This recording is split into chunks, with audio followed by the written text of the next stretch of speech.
तुमच्या जाहिरातीसाठी एक संधी मोठ्या प्रेक्षकांपर्यंत पोहोचवा। व्यवसाय असो किंवा इव्हेंट, विकासनामा सोबत जाहिरात करा। स्क्रीनवरील नंबरवर आजच संपर्क करा। विकासनामा, तुमचा आवाज, तुमची जाहिरात। तसंच विकासनामाला सबस्क्राइब करा आणि अपडेटेड रहा। महाराष्ट्र नवनिर्माण सेनेचा विजय असो, सन्माननीय राजसाहेब ठाकरेंचा विजय असो। निषेध असो, निषेध असो, निषेध असो, निषेध असो। मुजोरी तहसीलदाराचा निषेध असो, सरकारी जेल फाडणाऱ्या तहसीलदारांचा निषेध असो, सरकारी जेल फाडणाऱ्या तहसीलदारांचा निषेध असो। खालापूर तालुक्याचे तहसीलदार अभय चव्हाण यांनी सरकारी आदेशाची प्रत फाडल्याचा आरोप मनसे खालापूर तालुकाध्यक्ष अतुल हडप यांनी एका व्हिडिओ रेकॉर्डिंगमध्ये केलाय। सरकारी नियमांनुसार सरकारी कर्मचारी आणि अधिकारी वेळेवर कार्यालयात येत नसल्यानं मनसे तालुकाध्यक्ष अतुल हडप यांनी तहसीलदार अभय चव्हाण यांना वेळेवर कार्यालयात येणाऱ्या कर्मचाऱ्यांबाबतचा सरकारी निर्णय दाखवला। तहसीलदार अभय चव्हाण यांनी सरकारी निर्णयाची प्रत धरून कागद फाडल्याचा आरोप मनसे तालुकाध्यक्ष अतुल हडप यांनी केलाय। तालुका अध्यक्ष मनसे, आपल्याकडे सामान्य लोकांच्या तक्रारी होत्या की शासकीय अधिकारी कर्मचारी हे उशिरा कामावर रुजू होतात। या संदर्भात आपण त्यांना शासनाचा GR देण्यासाठी फक्त आलेलो। आपण संपूर्ण शासनाचा GR प्रत्येक कार्यालयात नेऊन दिलेला आहे। पंचायत समिती असू दे, तहसीलदार ऑफिस असू दे किंवा भूमी अभिलेख असू दे, सर्व ठिकाणी आपण तो GR आपण पोच केला।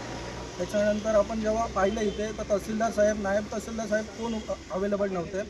आपण नंतर पुन्हा आपण सर्व ऑफिस फिरून झाल्यानंतर पुन्हा तहसीलदार साहेबांकडे एक तक्रार आणि एक GR त्यांना द्यायला आलो की बाबा ह्या GR नुसार 9:45ला शासकीय अधिकारी कर्मचारी हे हजर राहिले पाहिजेत आणि त्यांची सुटण्याची वेळ ही 6:15 आहे। त्यानुसार सर्व अधिकारी हे इथं उपलब्ध पाहिजेत। जो शासनाचा GR आपण तहसीलदार साहेबांकडे दिला, त्यानंतर तहसीलदार साहेबांनी तो GR न बघता फाडून एका कचरा पेटीत टाकला। म्हणजे शासनाच्या GRची किंमत ही कचरा पेटी आहे। मग शासनाने GR काढायचंच कशाला? जर सरकारी अधिकारी जर ह्या GRची पायमळणी करतात, जर फाडून फेकून देतात, तर सामान्य नागरिकांनी न्याय मागायचा कोणाकडे?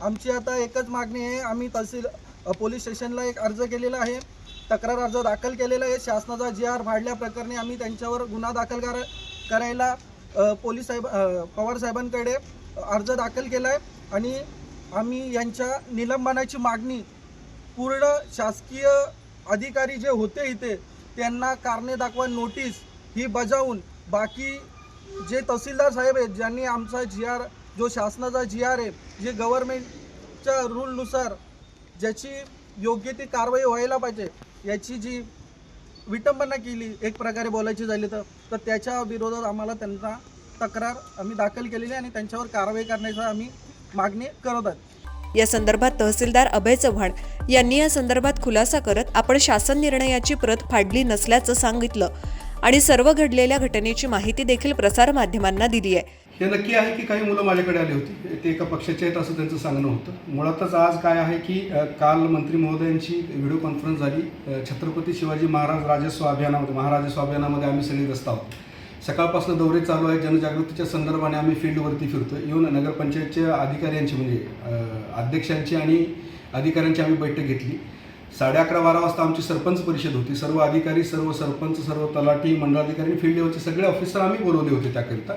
त्या तयारीमध्ये आम्ही होतो। ऑफिसर सगळे फील्डवरती होते आणि दरम्यान ही मुलं ऑफिसमध्ये येऊन ऑफिसमध्ये आज कोणी नाही आहे, वेळेत कुणी येत नाही अशा संदर्भानं त्यांनी सांगितलं मला की कोणी येत नाही। मी त्यांना सांगितलं की माहिती अधिकारामध्ये आज आमच्या ऑफिसचं ट्रेनिंग आहे। रायगडला अलिबागला सगळे कर्मचारी गेलेले आहेत, त्यातले जे बाकीचे जे काही आहेत ते फील्डवरती आहेत आणि जे काही आहेत आम्ही अधिकारी 2च अधिकारी आहोत आणि ते दोन्ही अधिकारी आम्ही महाराजस्व अभियानाच्या तयारीमध्ये फील्डवरती आहोत। पण त्यांना ऐकायचंच नव्हतं मुळात। ते त्यांचं म्हणणं की ही आज GR 9:10चा आहे आणि तुम्ही 9:10ला ऑफिसमध्ये असलं पाहिजे, आम्ही तेव्हापासून थांबलो। लोकांची कामं होत नाहीत अशी त्यांची तक्रार होती। मी त्यांना विचारणा केली की बाबा कुठची लोकं आहेत, कुठली पेंडन्सी आहे मला दाखवा, कारण आम्ही दुसऱ्या मिनिटाला आम्ही काम करून देतो। आत्ता असतील तर तुम्ही आत्ता बोला। मी त्यांना त्यावेळी आव्हान केलं की असतील लोक तर बोला, मी लगेच काम करून देतो। आम्ही धावपळीत होतो। महाराजस्व अभियानाचं उद्दिष्ट असं आहे की लोकांना दरपोच सेवा द्यावी, पण सुदैवानं ते आले, ते म्हणाले की लोकांची कामं आहेत तर तुम्ही घेऊन या असे आवाहन केलं। पण ते काही तसं काही त्यांना ते अपेक्षा नव्हती, ते म्हणजे ते त्यांना करायचंच नव्हतं। ते मुळात त्यांना वेगळ्या पद्धतीनं जायचं होतं। त्यांनी कागद माझ्या हातात दिला, GR तर माझ्या टेबलला ऑलरेडी होता, तो तुम्हाला त्या व्हिडिओमध्ये दिसतही असेल कदाचित। जी आर वगैरे काही फाडलेला नाही. त्यांनी तो इश्यू केला की जी आर फाडलाय. कागद कुठला तरी दिला होता, तो काय त्या अर्थहीन कागद होता. तो कागद मी घेतला आणि फाडून टाकला आणि जी आर माझ्या टेबलला हे तुम्हाला स्पष्ट त्या ह्याच्यामध्ये दिसेल. असं कुठचंही अधिकाऱ्याकडनं मला 19 वर्ष सेवेमध्ये झाले असं कुठचाही प्रकार होणार नाही. मुळातच आम्ही एवढे व्यस्त असताना सुद्धा अशा पद्धतीनं लोकांनी समजून न घेता अशा पद्धतीने वागणं किंवा अशा पद्धतीने चित्रीकरण करणं आणि अडवणुकीची भूमिका घेणं हेच मुळात चुकीचं आहे, असं मला या निमित्ताने एवढं सांगायचं. ज्ञानेश्वर बागडे, विकासनामा, कर्जत. तुमच्या जाहिरातीसाठी एक संधी मोठ्या प्रेक्षकांपर्यंत पोहोचवा. व्यवसाय असो किंवा इव्हेंट, विकासनामा सोबत जाहिरात करा. स्क्रीनवरील नंबरवर आजच संपर्क करा. विकासनामा, तुमचा आवाज, तुमची जाहिरात. तसंच विकासनामाला सबस्क्राईब करा आणि अपडेटेड रहा.